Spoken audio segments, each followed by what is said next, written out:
Let's talk a little Miami Dolphins. ALAiN POUPART and the Sports Grill Miami Dolphins Insider Report. Next. Let's get ready to talk Dolphins football. It's the Sports Grill Miami Dolphins Report with Sports Illustrated's ALAiN POUPART. With locations throughout South Florida. Check out our sponsored locations in Miami on Bird Road and 114th and in Miami Lakes in the Ryan Oaks Plaza. Here's Miami Dolphins insider ALAiN POUPART. Let's go. Let's talk a little Miami Dolphins. There he goes. He's got his Montreal Expos hat on, so he is locked and loaded and ready to go. Do you think Montreal will ever get another baseball team again? 50-50. As a native of Montreal and somebody who grew up a major Expos fan, you know what? I don't want a team if it's going to be bare bones economics. They're going to have a team do it right. So, and it will be supported if it's done right. Now, would it be an expansion team or will it be a relocation? Tampa Bay Rays, baby. Tampa Bay Rays. Yeah, but are you going to get their cheap ass owners? Screw them then. Then that's not what you want actually. But if they do an expansion team, you want Tampa, but let's say you want the guy that owns the Montreal Impact buying the team. You know, that dude, if I'm correct, that guy owns the milk company that supplies freaking Canada. That guy's like freaking rich, like sick rich. And he owns the Montreal MLS team. That's the dude you want buying the Expos.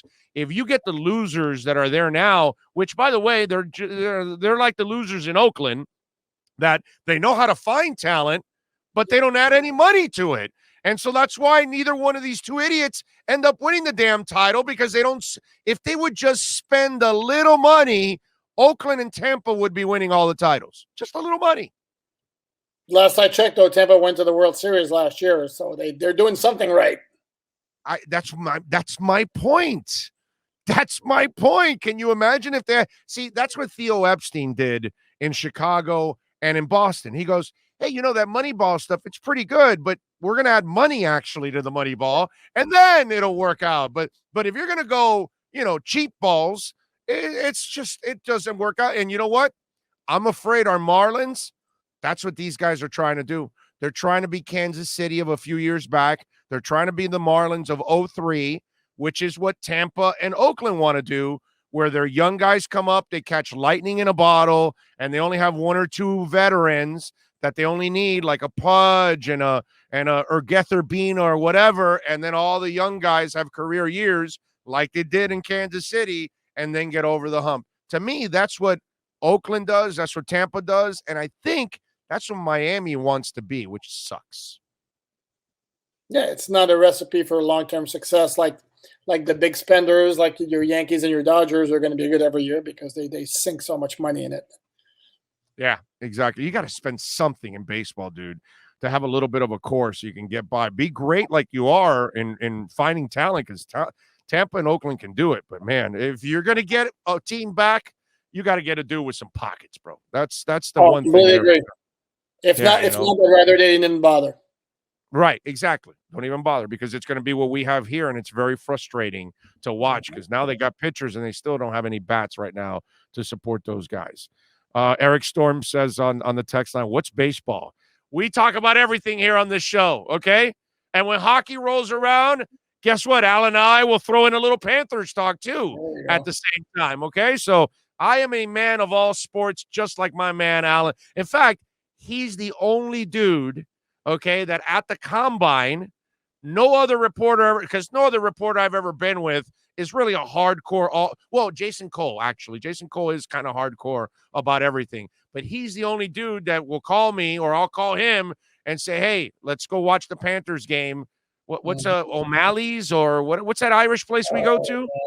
Oh, they've got those breads that are yeah. Oh, yeah. The name escapes me right now. I just know it's very good, though. Yeah, and it's a chain too. That place. There's actually they're all over the place. I forgot the name of that place. It's like an Irish bar, but it's freaking awesome. They got TVs everywhere. It's good. All right, let's get into it. When you start looking at this whole Watson story, right, and they keep pushing the coach, I kind of find it weird that the man has been pretty much supportive of his quarterback the entire time, and yet they keep pushing the narrative where they've only shown commitment to him. Look, I believe they inquired about Watson before. I don't believe they've been talking about Watson the last couple of weeks, because I don't think any team's been talking about Watson the last couple of weeks. I don't believe that, because everybody knows the legal issues he has, they're going to last a long time at this point. And that's kind of what's come out now, that Houston, they don't have no plans on trading him right now, which makes a lot of sense. You can't get the real value until you get through all of this. So when you started to see all these reports and everything that's gone on with the team and everything else, how do you decipher it? How do you see it? I decipher it as it's being handled exactly the way it's supposed to be handled. Because when you talk about Brian Flores showing commitment to Tua, yeah, right now he's operating under the assumption Tua is going to be his quarterback, because right now Houston's trade demands are insane, given Watson's legal situation, and nobody's going to pay that price. That doesn't mean that the Dolphins are not interested in Deshaun Watson, because there's too much out there, and I've been told that Stephen Ross very much likes himself some Deshaun Watson. So having said that, they're not going to give Houston everything Houston wants to make that trade. So in the meantime, Tua is the quarterback. So the Dolphins are going to operate as if Tua is going to be their quarterback, and they're going to do everything in their power to enhance the chances that he maximizes his potential. And every time you're going to ask Brian Flores about Tua, what is he going to say other than Tua is my quarterback? Right. Notice he's not saying, stop asking me. We're not making a trade for any other quarterback. Tua is going to be our starter for a long time. All these things. Tua is our starting quarterback. Well, yeah, Tua is your starting quarterback.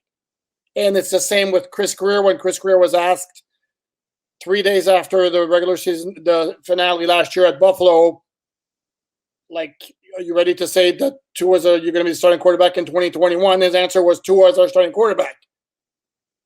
And again, right, in parentheses, that means right now. So there's nothing else for Brian Flores to say at this point, other than obviously he needs to publicly back his quarterback. Otherwise, anything else is ridiculous. What's he going to say? Well, right now we have Tua, and if we wind up making a trade, then we'll have a different quarterback. But right now it's Tua, so we'll go with Tua. Obviously, he's not going to do that. No. Obviously, it's going to be. And Alan, he's also not going to tell you, as the media, not just you, the media, we're unequivocally, we're not trading for anybody, not just Watson, but any other player. Because I was talking with Joe about this, and he didn't really go for it, and neither did Omar.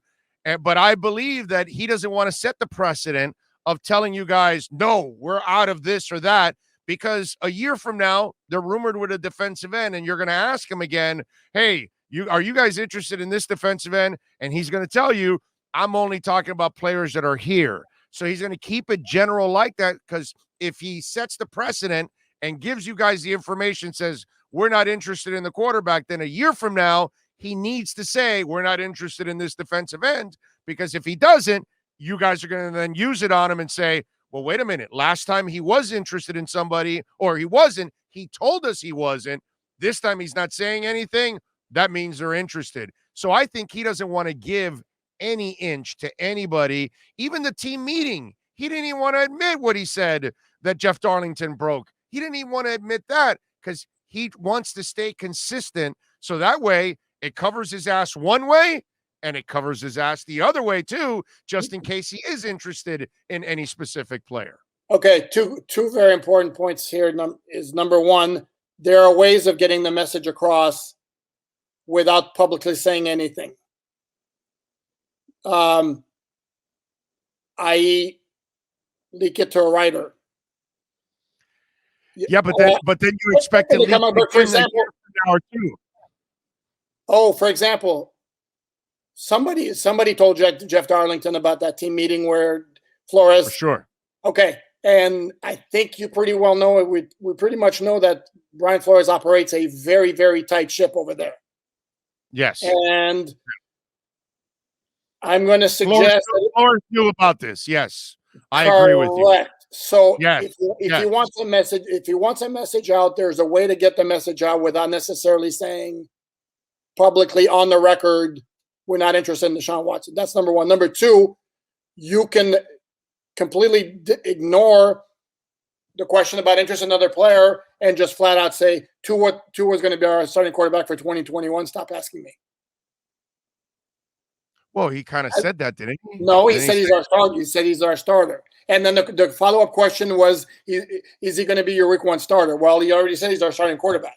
So we know what he has said publicly, what's on the record now is Tua is our starting quarterback. But I get all of that.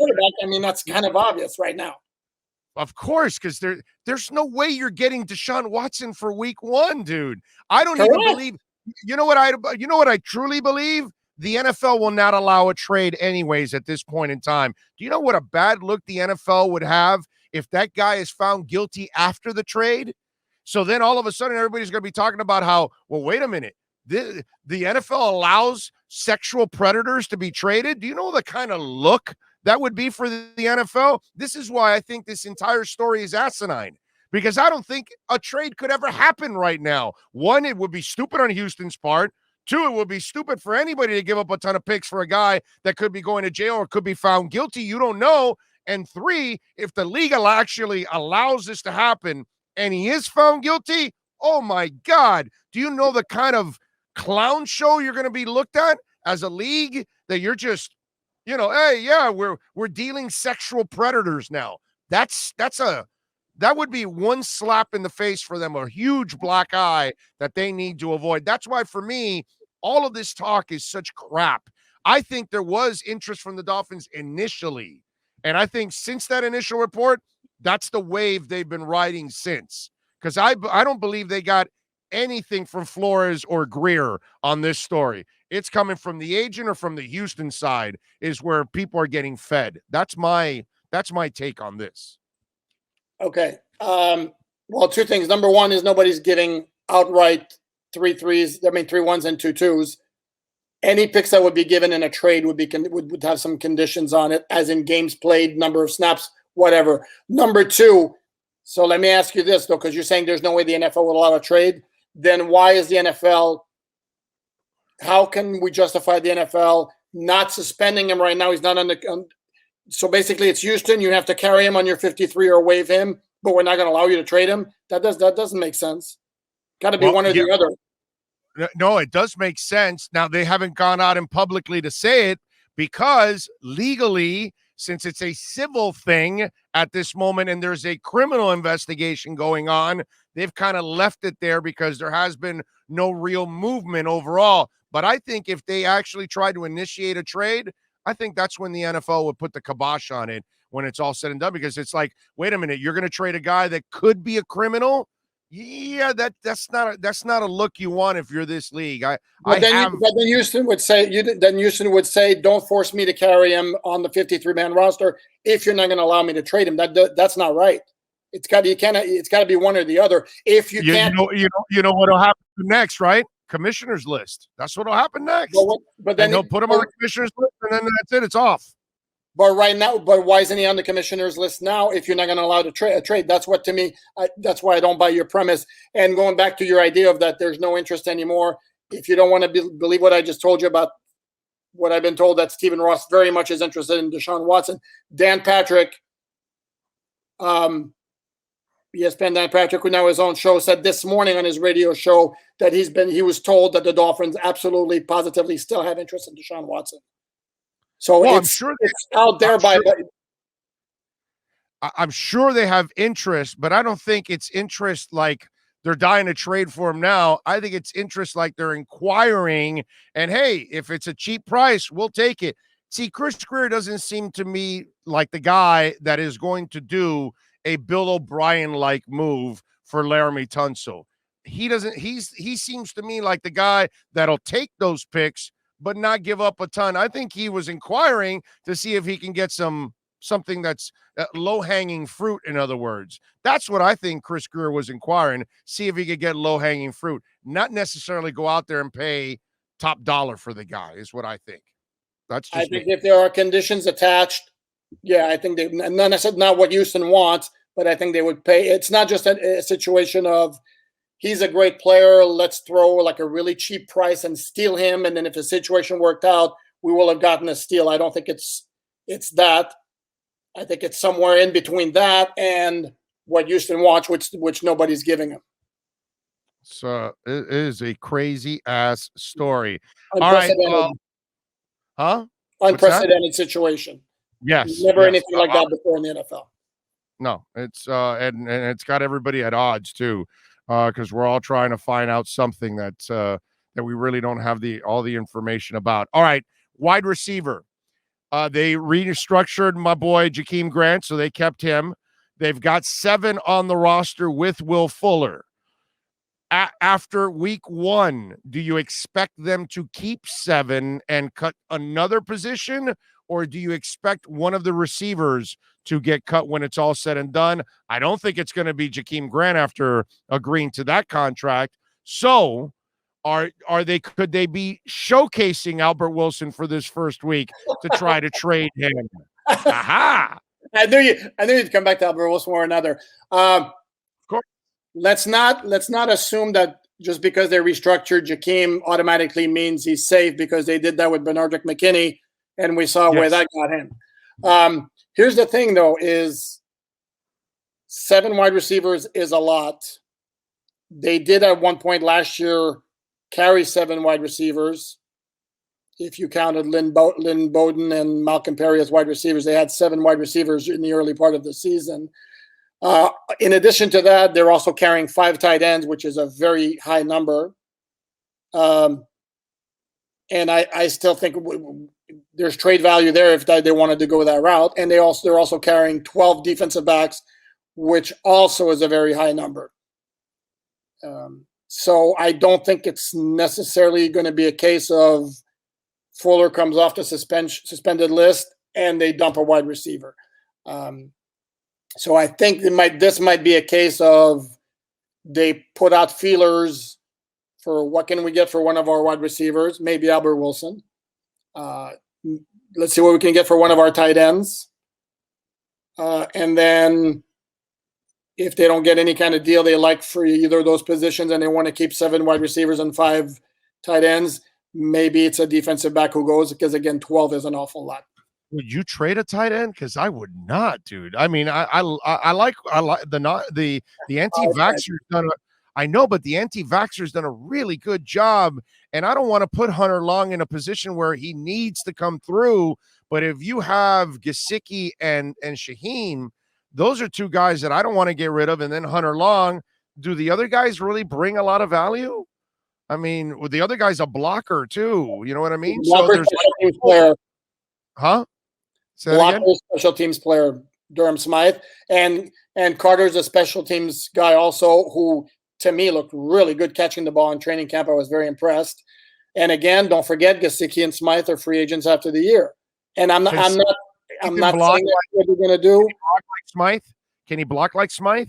Seathan? Cool. Carter? Yeah, no, he's a blocking specialist. Okay. All right. That was the book on him. Blocking specialist, special teams guy, not much of a contributor on offense, but I saw him catch the ball throughout camp. I'm like, this guy had 5 catches last year. I mean, why? That guy's not bad.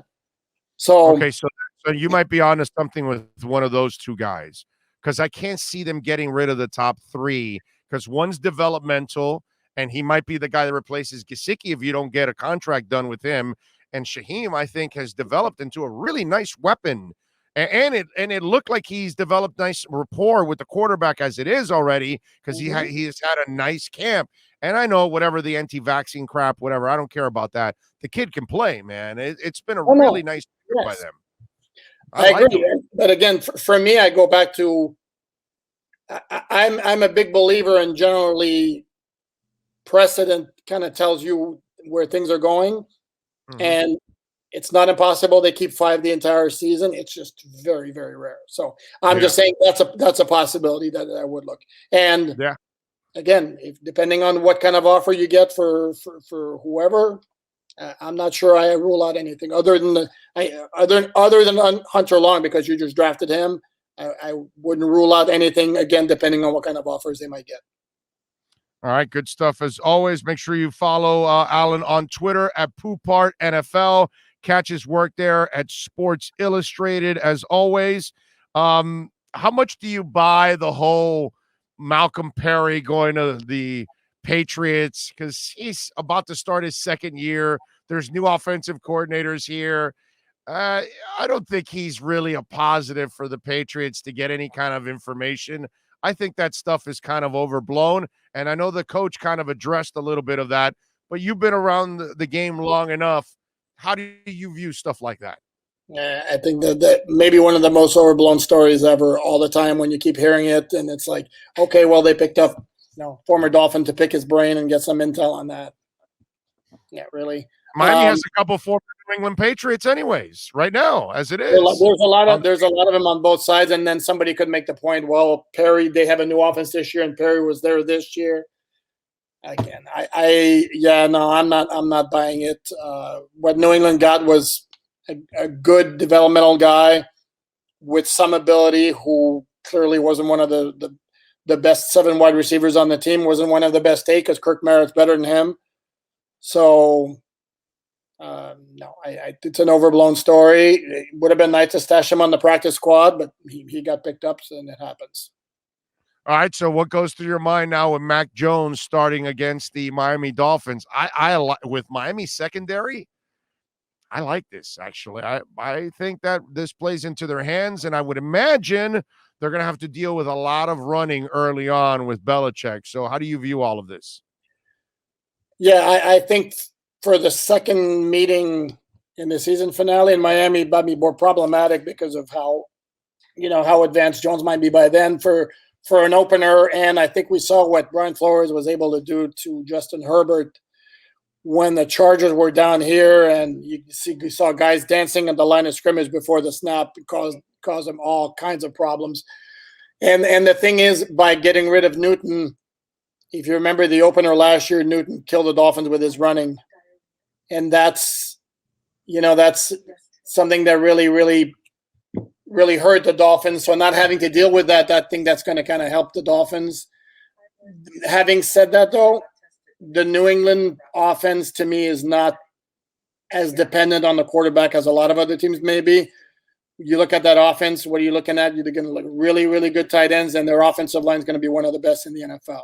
So I think it's still going to be a challenge. I don't know that you're going to see Jones checking it down the field, but the fact that you don't have to deal with Newton's running, I think that's a little bit of a help for the Dolphins. I saw like Twitter memes like, Mac Jones' favorite receiver in week 1, and you see the picture of Xavier Howard holding the ball. Yeah, I mean that's really cute and all that, but I think chances are that Belichick might have like a fairly conservative game plan that week. A lot of throws to the tight ends, a lot of running with those running backs. So I wouldn't expect it to be necessarily so easy as to be, okay, he's going to throw 5 picks and the Dolphins are going to win 20-0, So guys like Rowe and Holland are going to be very busy is what you think in week 1. Oh, yeah, big time. I mean, and Rowe last year was really, really good covering tight ends. And in this case, here's the question. Pick your poison, because both Henry and Jonnu Smith are both really good tight ends. So yeah, but one will last the game, the other won't. So that's all right. Don't worry about it. Hunter Henry is going to break down because that's what he does for a living. He breaks down. Jonnu Smith is the one that I fear because that kid's a pain in the ass. That kid's got some speed. He gets open. He's really that was a really good pickup. I was laughing at the Hunter Henry one because he is so injury prone that I just don't think he'll even play the whole season when it's all said and done. But Jonnu Smith can be a pain in the ass. That's one guy I do fear. FIU product. And the other thing too is Eric Rowe completely shut down Hunter Henry last year, and that was part of the whole thing. Though, the Dolphins completely they abused that Charger offense bad that game. So. Yeah. The other thing that I wanted to ask you is no Stephon Gilmore. So this opens it up for Tua, I think. It makes it slightly easier for him that he doesn't have to deal with an all-pro corner. Going up against that defense, what do you expect them to do to try to disrupt what Tua wants to try to accomplish? Oh, I think they're going to do to Tua what Flores is going to do to Mac Jones, to try a whole lot of confusion. If you recall when the Dolphins beat New England down here, it wasn't the passing game that did it. The running game went nuts. They rushed for like 250 yards. And then Tua was very effective, had 2 rushing touchdowns. That was the game Savon Ahmed rushed for over 100 yards. And that was part of a big problem in New England throughout the year, was stopping the run, which is something they sought to address in the offseason. To what degree? And part of the way they wanted to address it is they picked up Devon Godchaux, our former Dolphin defensive tackle, who by all accounts has done some good work for them this summer. So, yeah, I think, again, look, the MO of this Dolphin offense is going to be a lot of quick passing and try to get guys open in space. I don't expect the Dolphins are going to rush for 250 yards like they did at Hard Rock Stadium back in December. So I think the treading might be a little bit more difficult. I think based with the 2 coaches, I think you could expect probably a very low-scoring game that day. Well, let's hope so. What's the deal with the practice squad? Where are we at right now? Where does it stand? Have they claimed anybody since earlier this morning? Because I haven't seen anything yet. No, I haven't seen anything yet either. And the practice squad there have been no announcement yet, but based on the guys who were at practice yesterday, it was Patrick Laird, Jared Dokes, Reed Sinnett, trying to see Jabal Sheard, the veteran. He's the one name that kind of stands out, and the other guys. And if you look at the final cuts and the guys who thought might have a shot, Kirk Merritt's another one. Look at the guys who kind of had a shot at making the 53 and didn't make him. Those are the guys who are going to wind up on the practice squad. But I'm expecting a full list to be official maybe today, maybe tomorrow. I thought Merritt would get claimed by somebody else with the way he's had a really good camp and then the preseason. I was actually surprised that they didn't claim the guy, man. That's crazy stuff. All right, Alan, what are you working on? What are you working on over at Sports Illustrated so folks can check you out, my friend? Well, I'm going to do a Tua/Watson story at some point. It has to be done.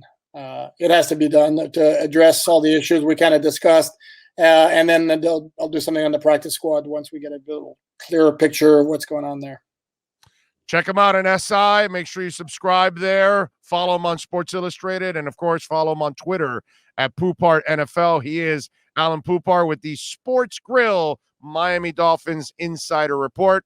As always, my brother, thank you. We will talk again on Saturday. You be good. You do the same. Thank you.